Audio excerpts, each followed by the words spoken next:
আম্মু কি রান্না করছো আজকে এত কিছু? অনেক কিছু রান্না করছি। বলো তো কি কি রান্নছো? লাউ দিয়ে চিংড়ি, ডাটা দিয়ে ইলিশ মাছ, তারপরে চিংড়ি দিয়ে মূলা শাক, কাচকি মাছের চচ্চড়ি, ফুলকপি আলু দিয়ে চিংড়ি মাছ, ডাল আর সাদা ভাত। আজকে দেখি বাসা সব রান্না তুমি একদিনে করে ফেলাইছো। কারণ আজকে আমার মুড আছে তাই রান্না করছি। রান্না করো যেদিন সবকিছু একসাথে করো, আর যেদিন করো না কিচ্ছু রান্না করো না। তোমার এই মূলা টুলা এগুলো কে খাবে?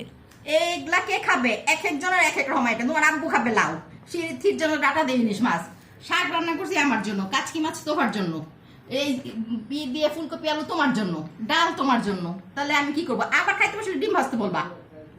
আব্রিমার জন্য মুরগি রান্না করো নাই? না, আর পারবো না।